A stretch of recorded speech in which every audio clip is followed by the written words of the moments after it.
Hey guys, welcome back. Before October officially begins, I wanted to pop up a little video just showing you how I prepped my album for my October daily.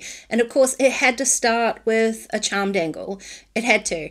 At this point, I still didn't know which album I was going to use, so I've basically picked out all my charms, I've wire wrapped some beads, and I've kept them all to the same kind of colors as the supplies that I want to use.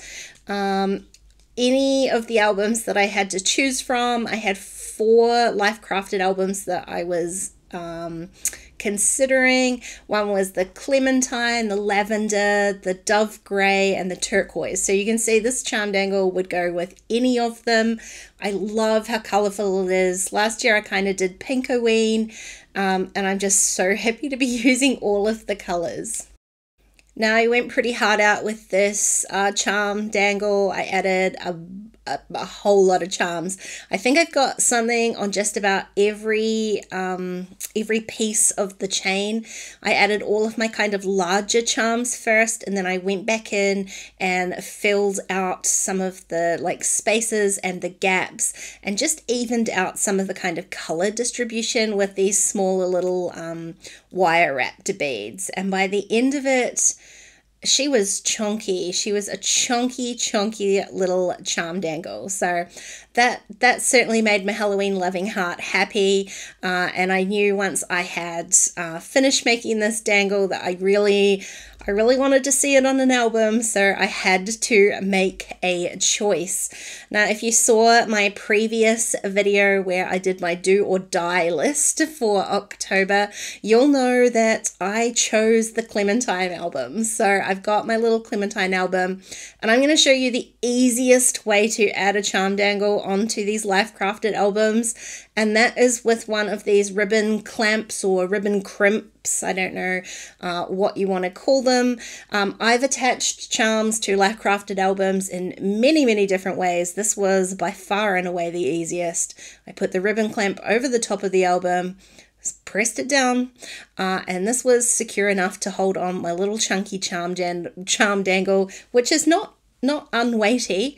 It held it no problem.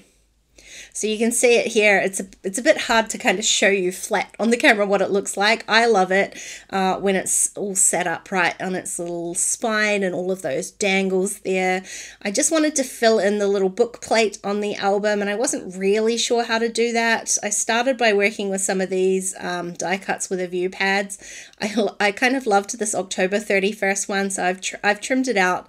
But you can see that the charm kind of takes up a fairly significant amount of room on the spine, and so you don't actually see it. So I decided that I would quit that, and I'm going to go back to the drawing board and do something a little bit simpler. So I just go for this pattern paper, which is black with gold, and then I'm just going to use some little alpha stickers and put in kind of my title, which I'm just going to use the date, so the year 2022. It's fairly obvious from the little charm dangle what this album is all about, so I figured just adding the year on there would be fine.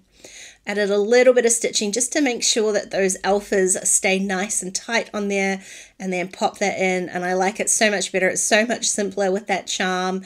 It just fits perfectly. Now I thought I was done, but I decided I would give something a go. So I pulled out my Cricut and I got a little cut file. You can see where I'm going here, right? I made myself a jack-o'-lantern face, and I ironed it straight on to the front of my album, and I love it. It's so cute. I was super careful ironing the album, but you can see I did get it a little bit creased there. That was my only thing, is I maybe would need to be a little bit gentler next time with that iron on vinyl, but it worked perfectly. Now I'm super in love with this album. I cannot wait to use it. I am wishing you a happy October, and I can't wait to share more from this album. Bye guys!